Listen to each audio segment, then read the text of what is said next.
Have you ever noticed something strange? Sometimes you genuinely mean well. You're trying to help someone, give good advice, or solve a problem. You know you're right. The logic is solid, the facts are on your side, and yet people ignore you. Not only do they ignore you, sometimes they get annoyed. You tell your friend he should stop wasting money. He gets defensive. You tell a coworker that there's a better way to do something. They act like you're criticizing them. You tell your kids to focus on school. They roll their eyes. You remind your family members to take care of their health. They change the subject. After a while, you start wondering, why don't people listen? Why don't they appreciate good advice? Why is it so hard to get people to cooperate? Most people think the answer is simple. They think people are selfish. They think people are stubborn. They think they don't care. But the truth is usually much simpler. People don't ignore you because your idea is bad. They ignore you because your idea feels irrelevant to them. That's a huge difference. One of the biggest mistakes people make in communication is assuming that other people care about what they care about. But they don't, at least not automatically. Think about it. Every person wakes up thinking about their own life, their bills, their problems, their goals, their stress, their family, their future. They are the main character in their own story, just like you are in yours. That means when you approach someone with an idea, a request, or a piece of advice, they're not asking themselves, is this person right? They're asking, why should I care? And that's where most people fail, because they spend all their time explaining why something matters to them. They rarely explain why it matters to the other person. Let's say you're trying to convince your friend to start a business. You spend an hour talking about how exciting the opportunity is, how much money could be made, how passionate you are, how great the future looks. You walk away thinking, I explained everything perfectly. But your friend is still not interested. Why? Because the entire conversation was about you, your excitement, your vision, your goals, your dreams. You never connected it to his reality. You never answered the question that was running through his mind the entire time. What's in it for me? A lot of people hate that question. They think it sounds selfish, but it's actually normal. Every human being thinks this way. Every single one. Even the most generous people on earth naturally pay more attention to things that affect them directly. That's not being selfish. That's being human. In fact, once you understand this, a lot of confusing behavior suddenly makes sense. Think about how difficult it is to get people to change. Doctors tell people to eat healthier. Many don't listen. Financial experts tell people to save money. Many don't listen. Parents tell their kids to make smarter decisions. Many don't listen. The information isn't the problem. The connection is. People don't move because of information. People move because of perceived impact. They need to feel that something affects them personally. Without that connection, even the best advice sounds like background noise. Here's a simple example. Imagine you're in a coffee shop. A group of parents are sitting around talking while their kids run everywhere. The kids are screaming, chasing each other, and nearly bumping into customers. An employee walks over and says, "Please stop your children from running around." The parents barely react. Some might even get irritated. Now imagine the employee says something different.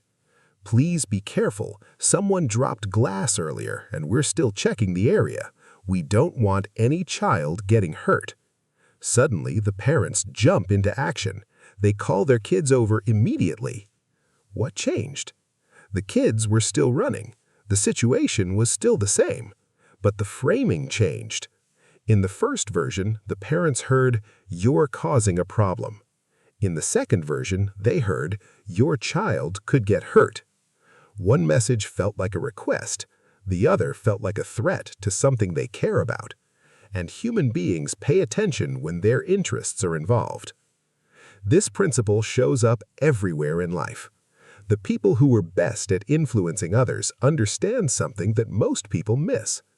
They know that logic alone rarely changes behavior. Connection changes behavior. Relevance changes behavior. Self-interest changes behavior. That's why great leaders, great salesmen, great negotiators, and great communicators all do the same thing. They stop talking about themselves. They stop talking about what they want. Instead, they focus on what the other person values. Because once people see that something affects them, their attention changes completely. Their energy changes. Their willingness to cooperate changes. The truth is, most people aren't against helping you. Most people aren't against your ideas. Most people aren't actively trying to make your life difficult. They're simply focused on their own priorities, just like you're focused on yours. And when you understand that, communication becomes much easier. Instead of asking, "How do I get people to listen to me?" you start asking, "How do I make this matter to them?" That single shift can transform your relationships, your career, your business, and even your everyday conversations. Because the moment people see a connection between your goal and their interests, something powerful happens. The conversation stops being about your problem. It becomes their opportunity. And that's when people start paying attention. One of the hardest truths to accept about human nature is this. People rarely do things because they're right. They do things because they see a reason to. That's why so many intelligent people struggle to influence others. They assume that if they explain something clearly enough, people will naturally agree. But life doesn't work that way. Think about how many times you've seen someone make a decision that made absolutely no sense. Maybe it's a friend who stays in a terrible relationship. Maybe it's a coworker who keeps repeating the same mistakes. Maybe it's someone who spends money recklessly while constantly complaining about being broke. From the outside, the solution seems obvious. You can see it. Other people can see it too. Yet the person involved keeps doing the same thing. Why? Because behavior isn't driven primarily by logic. It's driven by incentives. And incentives don't always look logical from the outside. A smoker knows cigarettes are unhealthy. An overweight person knows exercise is beneficial. A procrastinator knows deadlines are important. The problem isn't knowledge. The problem is motivation. The immediate reward feels stronger than the future consequence. The comfort of today beats the benefits of tomorrow. This is why simply giving advice rarely changes people. Advice targets the brain. Incentives target behavior. And behavior is what actually matters. If you look at successful organizations, governments, businesses, and even families, you'll notice they all understand this principle. They don't just tell people what to do. They create reasons for people to want to do it. A company doesn't motivate employees by saying, "Work harder because it's the right thing to do." Instead, they offer promotions, raises, bonuses, recognition, career opportunities. The company understands something important. People become engaged when they see a connection between effort and personal benefit. The same principle applies in everyday relationships. Let's say you need help from a coworker. Many people approach it like this. "Can you help me with this project? I'm really busy." Notice what's happening. The entire request is centered around your problem, your workload, your stress, your deadline, your needs. The coworker may sympathize, but there's no strong reason for them to get involved. Now imagine a different approach. "Could you help me with this project? If we get this finished early, both of us will look good in front of management." Same request, different outcome. Why? Because you've connected your goal to their interests. You've turned cooperation into a shared advantage. The project is no longer your problem. It's now an opportunity for both people. That's a completely different conversation. Unfortunately, most people never learn this. They spend years trying to persuade people by repeating their own position louder and louder. When that doesn't work, they become frustrated. They think, why doesn't anyone understand me? But understanding isn't the issue. People often understand perfectly. They just don't see enough value in taking action. This is why some people seem incredibly persuasive. It's not because they're always smarter. It's not because they're better looking. It's not because they have magical charisma. It's because they've learned to frame ideas through the lens of other people's interests. When a skilled salesman talks to a customer, they don't spend most of their time discussing the product. They discuss the customer's problems, the customer's goals, the customer's frustrations, the customer's desired outcome. The product is simply the bridge. A skilled leader does the same thing. They don't constantly tell people what the company needs. They explain how the company's success creates opportunities for everyone involved. The best communicators understand a simple rule. People care less about your conclusion than they do about their outcome. That's why arguments often fail.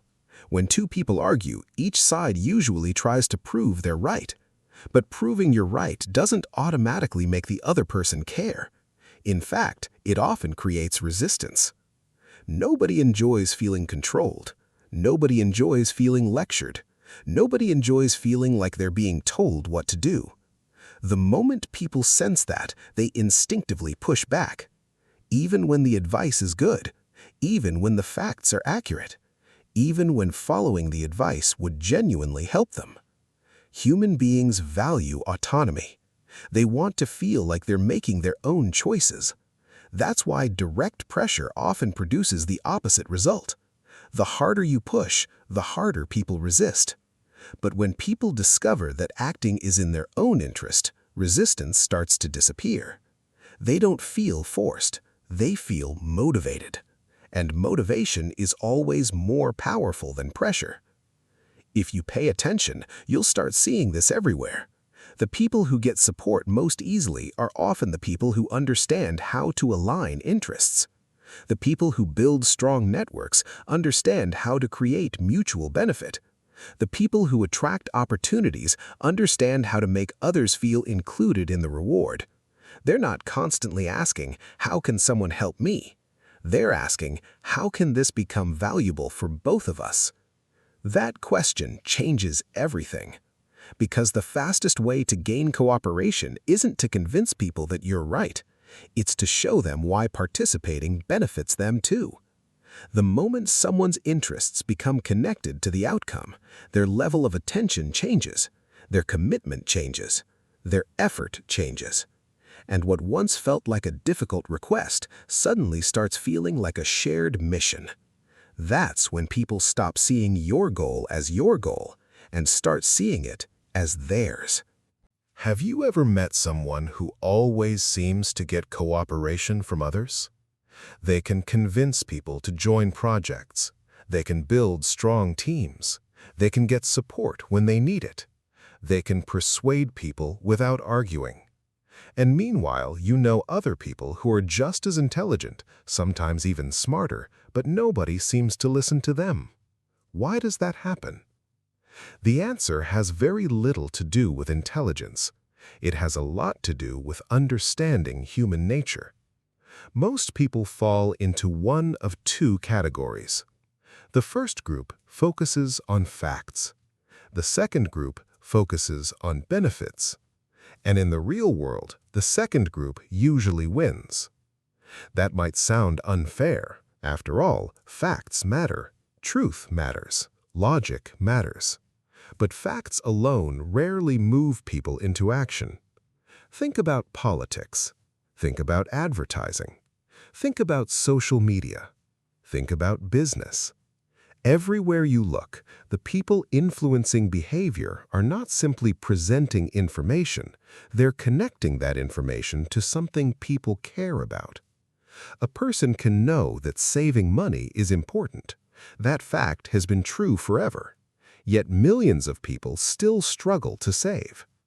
Then, one day, they decide they want financial freedom, or they want to buy a house, or they want to retire early. Suddenly, their behavior changes. The information didn't change. The incentive did. That's because human beings don't act based on information alone. They act based on meaning, and meaning is personal. This is where many well-intentioned people make a mistake. They think, if I can just explain the facts clearly enough, people will agree with me. So they gather statistics, they prepare arguments, they organize evidence. Then they present everything perfectly, and nothing happens. Meanwhile, someone else walks into the room, says a few simple sentences, and gets immediate support. It can be frustrating to watch. But here's what's happening. The first person is communicating from their own perspective. The second person is communicating from the audience's perspective. That's a massive difference. Imagine an employee asking for a raise. A weak approach might sound like this: I work very hard. I've been here for years. I deserve more money.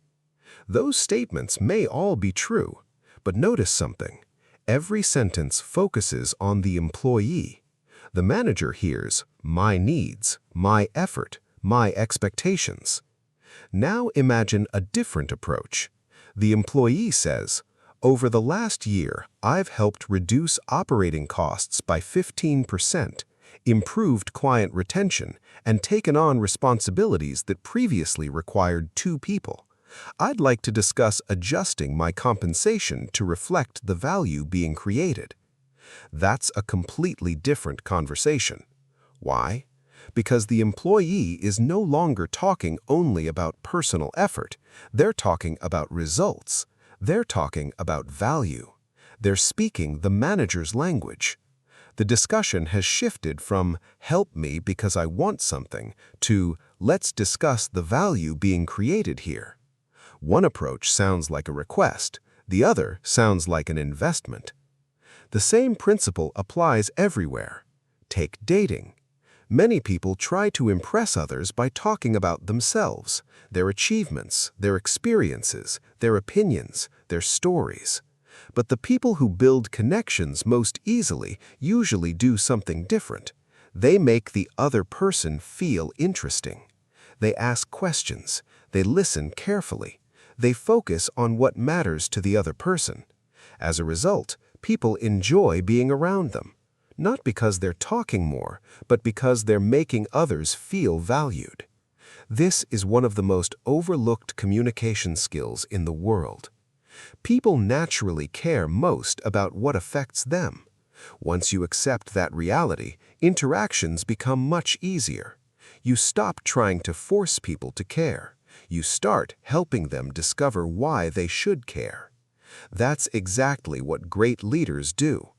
A weak leader says, we need to work harder. A strong leader says, if we achieve this goal, we'll create new opportunities for everyone on the team. The objective may be identical, but the emotional response is completely different. The first statement feels like a burden. The second feels like a reward. One creates resistance, the other creates engagement. This is why the most influential people are often masters of translation. Not language translation, interest translation. They take their own goals and translate them into benefits that others can understand and appreciate. If they need investors, they talk about returns. If they need customers, they talk about solutions. If they need employees, they talk about opportunities. If they need support, they talk about shared success. They understand a simple truth. People don't automatically care about your priorities. They care about their own priorities. And if you can connect those priorities to your objective, cooperation becomes much easier. Many people hear this and immediately think it's manipulation. It's not. Manipulation is getting people to act against their interests. What we're discussing is the opposite. It's finding genuine overlap. It's identifying where two people's goals align. It's showing how both sides can benefit. That's not manipulation.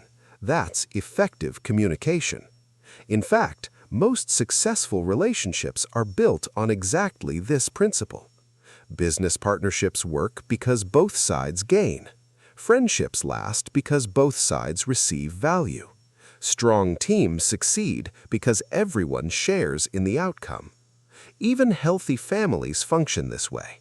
The strongest relationships aren't built on constant sacrifice from one side. They're built on mutual benefit. Everyone feels invested. Everyone feels involved. Everyone feels connected to the result. And that's the real lesson.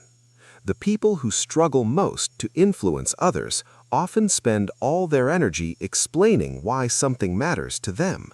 The people who influence others most effectively spend their energy explaining why something matters to everyone involved. One approach creates listeners, the other creates participants, and participants will always be more committed than listeners. When people think about influence, they usually imagine charisma.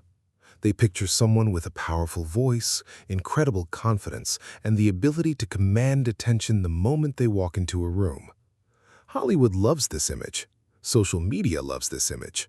But in real life, influence usually looks very different. The most influential people are often not the loudest people. They're not always the smartest people. They're not even the most charismatic people. What separates them from everyone else is that they understand one simple principle. People support what they feel connected to. And because they understand this, they rarely try to force people into agreement. Instead, they create alignment. They find the overlap between what they want and what other people want. That's where real influence comes from. Think about a great salesperson.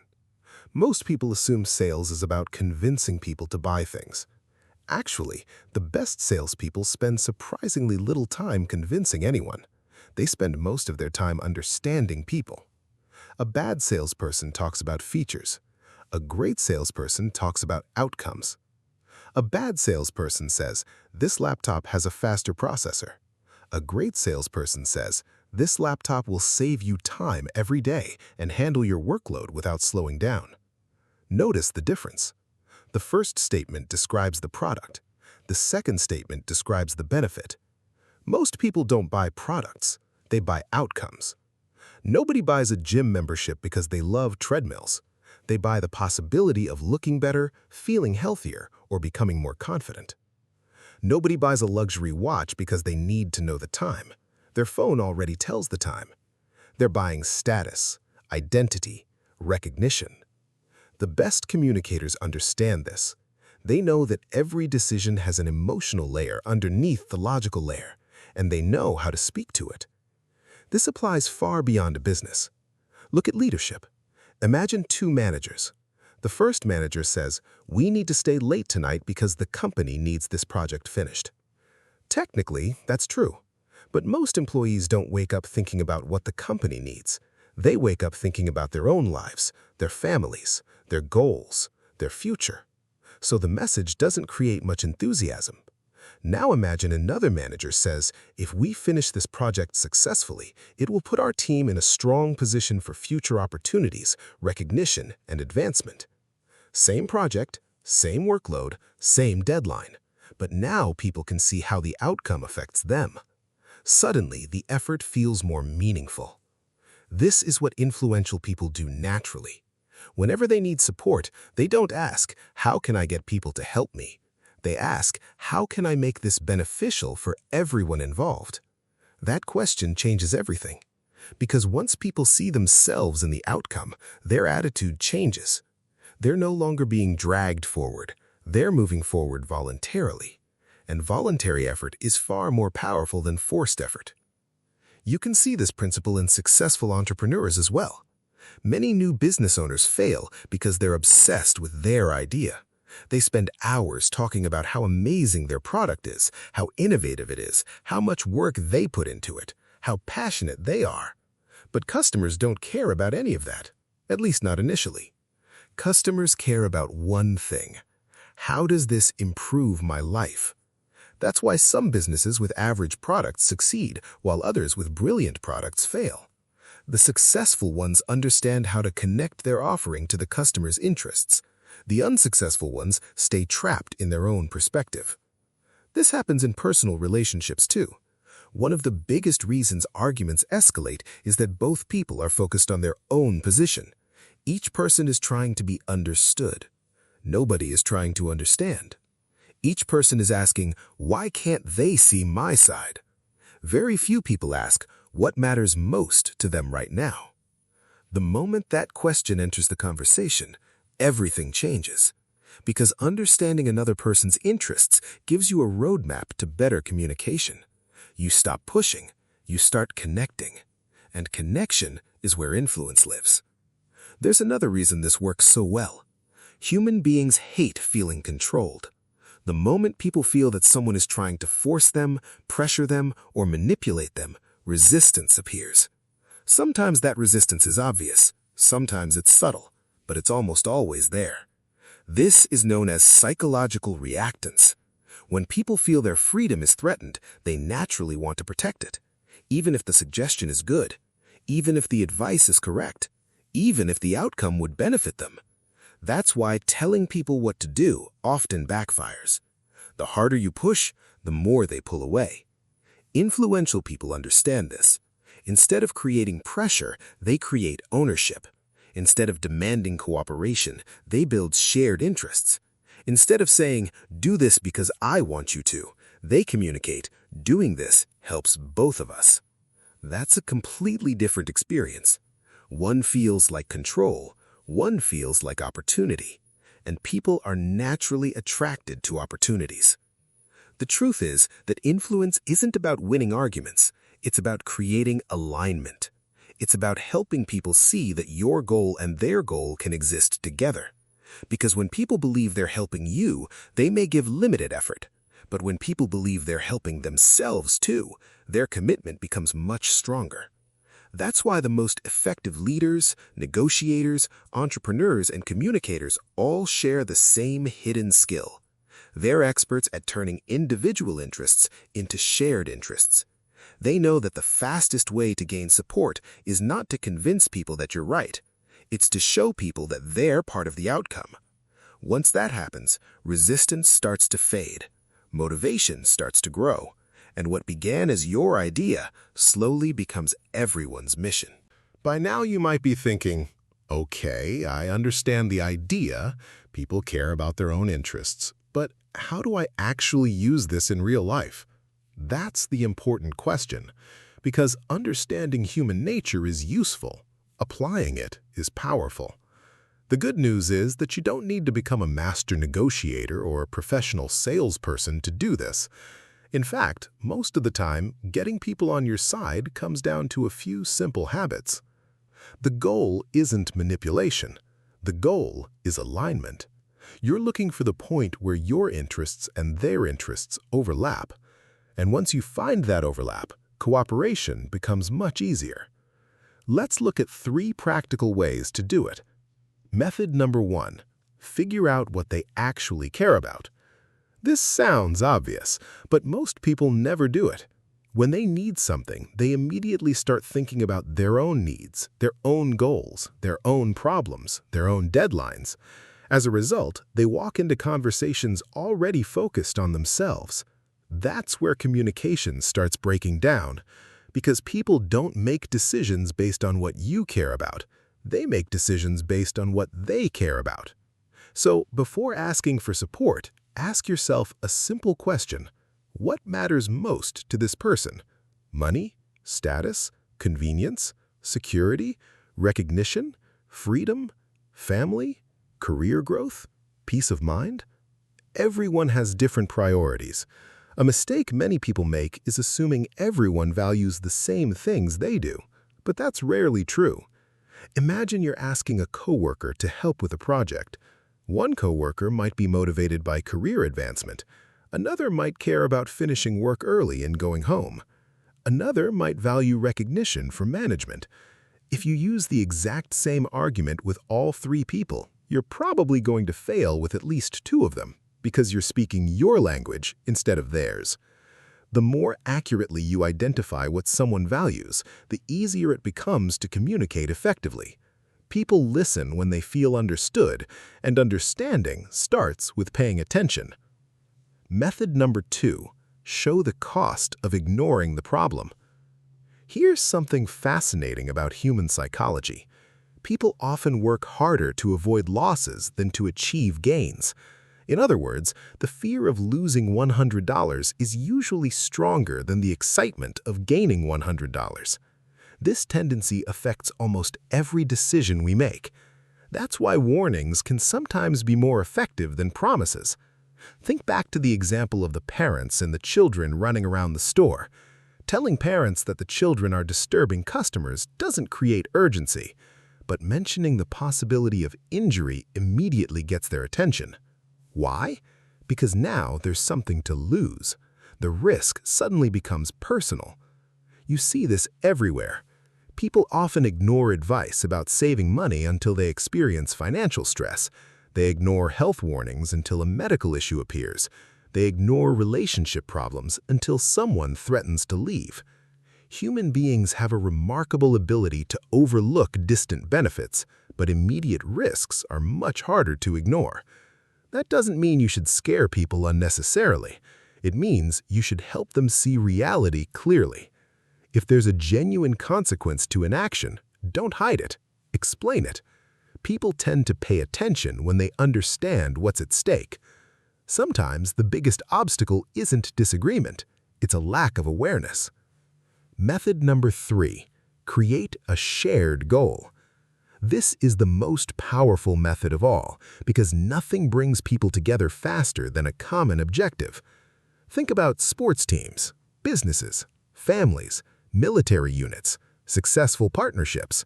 What do all of them have in common? Shared goals. When people believe they're working toward the same outcome, many conflicts become smaller. Differences still exist, disagreements still happen, but everyone is moving in the same direction. That's what creates unity. Unfortunately, many people approach relationships from a transactional mindset. They're constantly asking, what can I get from this person? But highly effective people ask a different question. What can we achieve together? That shift changes the entire dynamic. Let's say you're trying to convince a business partner to invest time in a new project. Instead of saying, I need your help, you might say, if we can make this work, both of us benefit. Now the project isn't yours anymore, it's ours. That one word makes a huge difference because ownership creates commitment. The more people feel connected to an outcome, the more energy they're willing to invest in it. This is why great leaders constantly reinforce collective goals. They talk about the team, the mission, the common future, the common reward. They understand that people are more motivated when they feel like participants rather than spectators. And the same principle works in everyday life. Whether you're dealing with coworkers, friends, family members, customers, or clients, the question is always the same. How can I make this relevant to them? Not artificially, not dishonestly, but genuinely. Where is the overlap between what I want and what they want? That's where influence begins. Because the moment people stop seeing something as your goal and start seeing it as our goal, everything changes. Resistance becomes cooperation, indifference becomes interest, and conversations that once felt difficult suddenly become much easier. The people who consistently get support from others aren't necessarily luckier than everyone else. They're simply better at creating alignment. They understand that the fastest way to move forward isn't pulling people behind you, it's helping them see why moving forward benefits them too. If there's one lesson to take away from everything we've discussed, it's this. People don't respond to your needs. They respond to their perceived interests. That may sound cold, it may even sound cynical, but it's actually one of the most useful truths you can learn about human behavior. Because once you understand it, A lot of things that used to feel confusing suddenly make sense. You'll understand why some people get endless support while others struggle alone. You'll understand why certain leaders inspire loyalty while others constantly face resistance. You'll understand why some ideas spread quickly and others die the moment they're spoken. The difference often comes down to one thing: whether people see themselves in the outcome. Most people spend their lives trying to be understood. They want people to recognize their effort, appreciate their intentions, support their goals, agree with their opinions. And there's nothing wrong with that. The problem is that they focus so much on expressing their own perspective that they forget everyone else is doing the exact same thing. Every person you meet is carrying their own concerns, their own ambitions, their own fears, their own responsibilities, their own priorities. They aren't waking up each morning wondering how to help you achieve your goals. They're wondering how to solve the challenges in their own lives. Again, that's not selfishness, it's human nature. The mistake many people make is taking this personally. When someone ignores their advice, they feel offended. When someone rejects their request, they feel disrespected. When someone fails to support their idea, they assume the person doesn't care. But often, none of those things are true.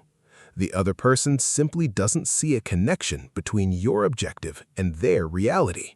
And without that connection, motivation never appears. Think about some of the most successful people you've ever known. Not just financially successful, successful in relationships, successful in business, successful in leadership, successful in building networks. If you pay close attention, you'll notice a pattern.